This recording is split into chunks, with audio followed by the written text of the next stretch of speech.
여행은 참으로 우리를 즐겁게 합니다. 특히 45년 만에 친구 부부가 함께 해외여행을 한다는 것은 더욱 기쁨을 배가시키곤 합니다. 우리 부부는 아들 내외와 나트랑에서 헤어지고 다낭공항으로 먼저 와서 친구 부부를 기다립니다. 해외 공항에서 친구를 기다리는 것은 또 새로운 감정이 솟구어집니다. 늘 누군가가 나를 기다려주었지, 내가 남을 기다려주는 것은 또 다른 작은 배려의 감정이 일어납니다. 오늘 일기예보에 따르면 다낭을 지나가게 된 24호 태풍 펑선이 다낭 앞바다에서 소멸되어 항공기가 지체되었지만 무사히 도착을 해서 참 다행입니다. 아마 누군가가 일행 중에 날씨 요정이 있는지도 모르겠습니다. 호이난의 로열 갤러리 호텔은 클래식하고 우아했습니다. 마치 프랑스 식민지 시대 풍이 묻어나면서도 복도와 로비에는 모던한 작품들이 걸려 있어서 예술적 분위기가 물씬 풍겨납니다. 프런트 데스크에서 근무하는 직원의 복장이 정통 베트남 옷을 모티브로 해서 매우 품위 있고 매혹적으로 느껴집니다. 객실에서 바라본 숙소 밖 전경은 투본강이 흐르는 호이안의 일대를 비추어주고 아래층의 수영장도 운치가 있어 보입니다. 이곳은 투본강의 하류 지역이자 바로 바다와 접하게 됨으로써 아름다운 삼각주들에서 형성된 작은 도시들이 무척이나 아름답게 보여집니다. 호이안에는 60년 전에 한국과의 인연도 있었습니다. 당시 청룡부대의 3차 주둔지가 이곳 해변가에 있었습니다. 그래서 늘 베트남의 동해안을 생각하면 월남전 때 참전했던 파워룡사들과 오버랩되지 않을 수 없습니다.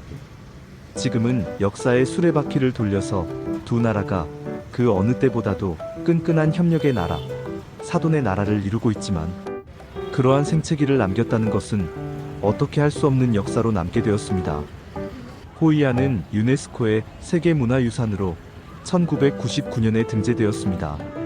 고대 도시이면서 19세기 무역항으로서의 역사적 문화적 가치를 인정받았고 다양한 문화가 공존한 흔적이 잘 보존되어 있습니다. 중국과 일본의 문화가 오버랩되고 여기에 프랑스의 문화가 덧칠을 하면서 자리 잡았습니다. 우리가 방문한 일주일 뒤에 엄청난 홍수로 수해를 겪었습니다. 이 자리를 빌어 빠른 수해 극복을 기원합니다. 호이난에서 일본교로 알려진 내원교는 16세기 중반에 호이안으로 무역을 위해 온 일본 상인들에 의해 건설되었다고 하고 그들의 중국해로 진출한 진취적인 자세는 대단하다고 인정하지 않을 수 없습니다. 현존하는 목조식 일본교는 자연재해의 영향으로 일본식 건축 양식이 사라지고 여러 차례의 복원공사를 거쳐 현재에 이르게 되었고 호이난의 상징이 되었습니다. 다리의 아름다움은 독특하게 지붕을 세우고 기와를 덮어서 종교적인 염원을 담고자 했던 흔적도 남아 있습니다. 호아인에서 2박을 한 일행은 다음날 다낭의 힐턴 호텔에서 여장을 풀고 1박을 묵었습니다. 다낭의 시내를 가로지르는 강 이름이 한강이어서 서울의 한강과 겹쳐집니다만 한자도 겹쳐지는데 그 의미와 유래는 다르다고 합니다. 하지만 한강보다는 훨씬 접근도가 쉽고 쉽게 노출이 되어 있습니다. 다낭도 한국인들이 선호하는 여행 지역입니다. 그래서 경기도 다낭시라는 속칭을 가지고 있습니다. 다낭의 한 시장은 나트랑보다 훨씬 상품도 풍부하고 가격도 쌉니다. 아마 도시의 규모가 큰 편이어서 마치 도매시장과 같은 느낌을 받았습니다. 다양한 한글 간판을 보면서 이곳도 편안을 느낌의 여행이 되도록 해줍니다. 다낭공항을 떠나면서 터미널에서 아름다운 다양한 색상의 꽃을 봅니다. 한 줄기에서 이렇게 다양하게 피운다는 것이 예사롭지 않았는데 자세히 보니까 몇 포기가 화분으로 연결되어 있었습니다. 하롱 시내에 도착하여 시내 투어를 나갔습니다. 바이차이 다리를 중심으로 오른쪽에 관광단지가 형성되었고 왼쪽에는 일반 주거지와 홈가이 비치로 구성되어 있습니다. 야간 투어버스를 타고 양안을 다니면서 육지의 하롱베이를 구경하였다. 하룡은 바다의 용이 바다에 내려왔다는 전설에서 기인된 지명을 가지고 있습니다. 석회암으로 융기된 아름다운 지형으로 인하여 당연하게 유네스코의 세계자연유산으로 등재된 수천 개의 섬으로 구성되어 있어 이러한 바다의 형태는 세계적으로도 찾아보기가 힘들 정도로 수려한 자태를 뽐냅니다. 하롱베이의 크루즈선들은 대형 고급 유람선 형태의 배를 띄우고 있었습니다. 과거에 처음 방문했을 때는 그야말로 목조선이 대부분이었는데 최근에는 요트급 수준의 시설을 갖춘 선박들이 등장하여 품격을 높이고 있었습니다. 일행이 탄 배는 엠버서더호라는 숙박 가능한 크루즈였는데 우리는 당일 투어를 신청하였습니다. 일정에는 아침 식사 제공도 있어서 쌀국수와 간단한 빵류도 제공하였고요.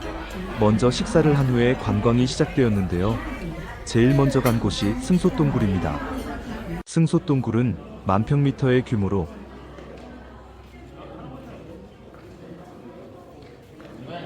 1901년 프랑스의 탐험가들에 의해 발견된 동굴입니다.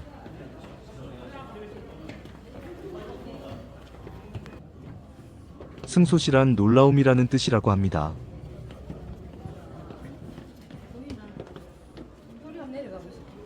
이 놀라움의 석류동굴은 소요 시간이 45분 정도 소요되며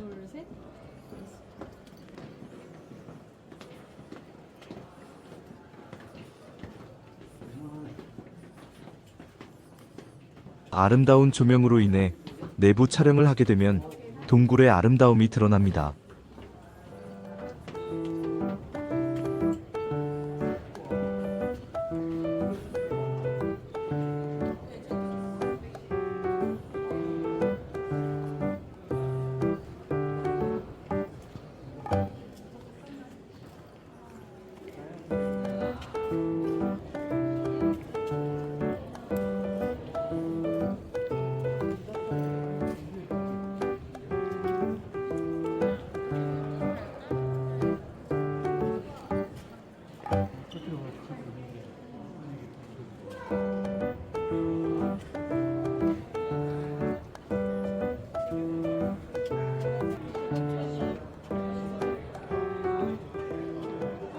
두 번째 방문지는 전망대가 있는 티톱섬입니다.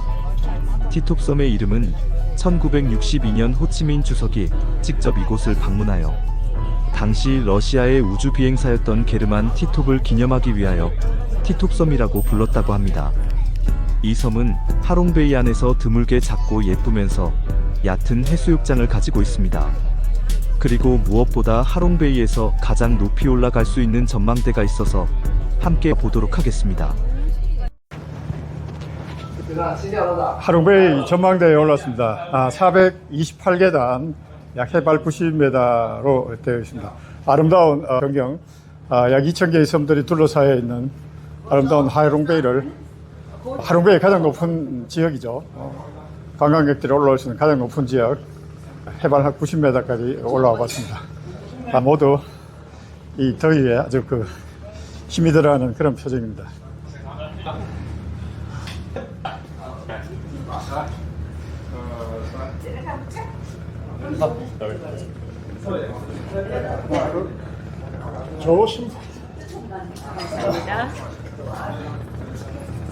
세계적으로도 드문 아름다운 경관을 둘러싸고 있는 스키함으로 침식된 지형의 아주 특색을 보이고 있는 유네스코에서도 인정한 그런 경성지가 되겠습니다. 하롱베이에서 가장 높은 지역, 전망대에 가장 높은 지역 올라왔습니다. 428계단을 올라왔습니다. 겹겹이 둘러싸여 있는 융기된 섬들, 석회암으로 해서 계속해서 침식작용이 일어나고 있는 이것은 정말 경관이 아름다운 하롱베이가 되겠습니다. 용이 내려왔다는 이 만의 아름다운 전경을 보고 계십니다.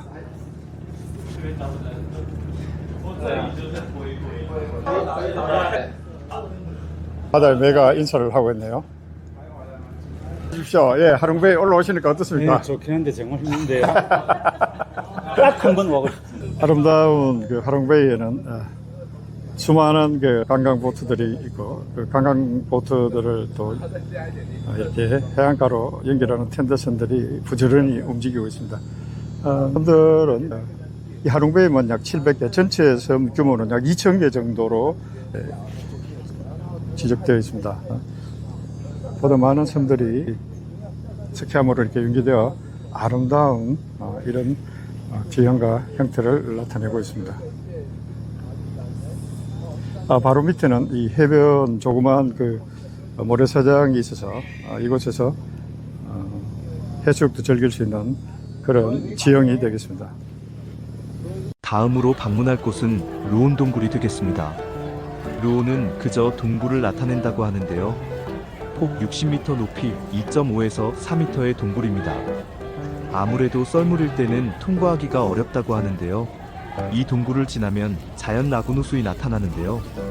이 라군까지 카약을 타거나 15인 내외의 인원을 태울 수 있는 사공이 직접 저어서 가는 작은 배를 타고 이 동굴을 지나갈 수가 있습니다. 이곳에는 원숭이가 야생을 한다고 하는데 아쉽게도 저는 이번을 갔는데도 보지는 못했습니다. 루온 동굴을 감상해 보시죠.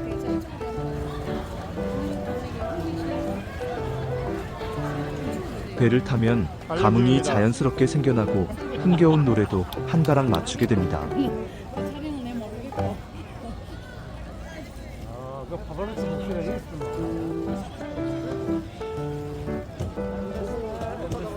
승소동굴과 티톱섬 전망대 그리고 루온 동굴을 체험하면 하롱베이에서의 액티비티 일정은 마치게 됩니다. 그리고 맛있는 점심시간이 돌아왔습니다.